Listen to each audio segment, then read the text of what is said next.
tell me a little bit about your about Riversong Guitars?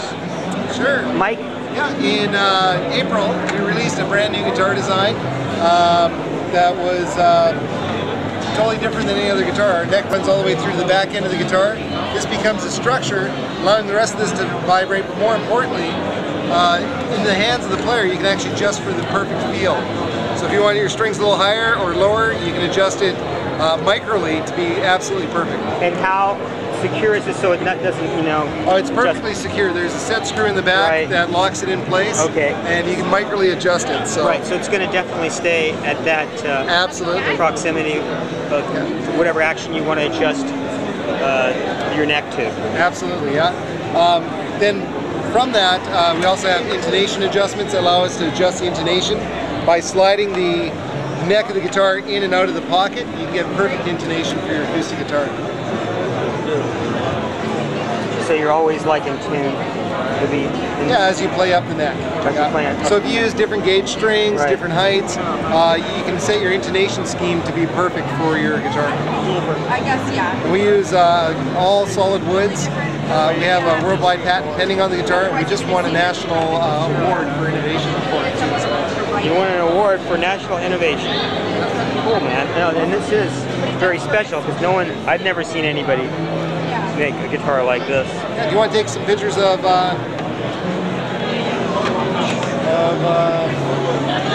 something like this? Okay. This has got flame spruce. Okay. Which is gorgeous. You can see it changing in the light. This is a great stage guitar. This one isn't. It's just. And how much does that go for? This one's about $5,000. Yeah. And it's got some really awesome maple. All this wood comes from basically our backyard. Does it really? Yeah. It's all. This is all BC woods, BC spruce, BC maple back and sides. The neck is Eastern Canadian hard rock maple. Right. Our fretboard is a walnut from Eastern Canada. I see. Yeah, and that's what makes the Tradition Canadian series.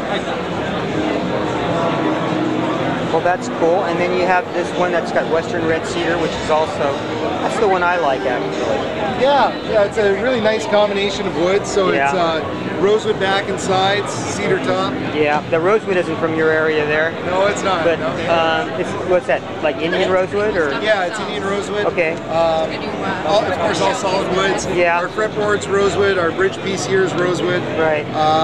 Our saddles and bridge pins are all made from graphite infused with silicone from Graftech, who incidentally are from BC as well. Okay. Yeah. So. Yeah.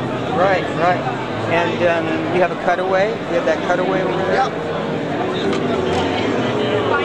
We have cutaway models that'll get you right up to the 24th fret, which are gorgeous.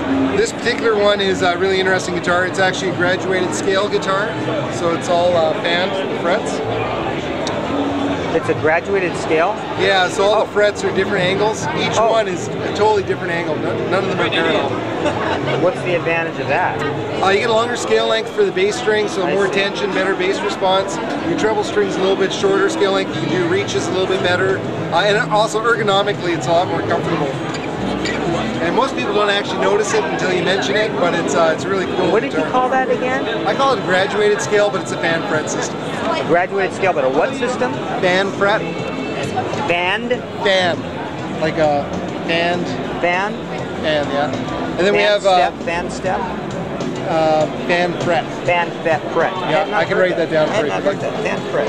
And then this pickup is from Shadow. It's got individual volume controls for each string. Right. And we also have a drop D switch on it as well.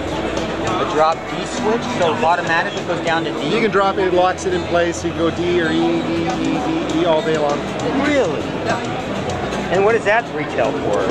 This guy here is $28.95 now. It's very, very cool guitar. That's nice. Show me more. But now, one thing. I mean, one thing when you do the adjustments, like on this guitar, for instance, and you want to adjust the action. All right. So you'll adjust it to however is comfortable for you, or you can measure it to. But what about the right here? That's what I'm a little bit it might get like kind of cumbersome for somebody to be adjusting that back and forth. Like turn the knob if you would. Oh, this knob doesn't get turned? Oh, that one It's a doesn't. pivot point. Okay. These are intonation adjustments. I move it in and out of the pocket. Well, how did you do that before? Just loosen off this piece here. Yeah. And if you look here, you can see there's a set screw that goes right through it. Okay. And that set screw, that's what we're adjusting to adjust. I understand you're adjusting here, but when you adjusted a few minutes ago, This doesn't move. Well, you did something before on this, didn't you? No? Not on this guitar, no. You didn't? This is just a pivot point. Oh, it's a pivot point. On one of the guitars, I thought you did, because I remember seeing something move. But you generally don't. You generally don't do that. That's what I wanted to see. This is what I wanted to see. Okay. Oh, okay. So there, and then this would move the neck out also. Yeah. So you can use these two set screws to move the neck in and out of the pocket. Okay. So to adjust the intonation. That's correct. Okay. Yeah. So then it's completely tuned down by the 14th fret or 12th fret exactly, or whatever. Yeah. Okay. Yeah. Push that up one more time. Let me see. That is so cool. So that's why. That is so neat. That's what we have a worldwide patent pending on. Yeah. And why we won that award. Right. So who came up with this idea? I did. You did. Through some self-diagnosed ADD. Really? Yeah. Are you serious? Self-diagnosed. Yeah. Self-diagnosed. Okay. It took us 3.5 years to develop it. We You're built funny. 30 prototypes, and here we are. Our first NAMM show. Yeah. Well, congratulations. You'll probably be one of the best of NAMM. Well, that'd be cool. I would definitely refer you. I'm with Mac News, so I'm with the media here actually, in addition to being a player. And I definitely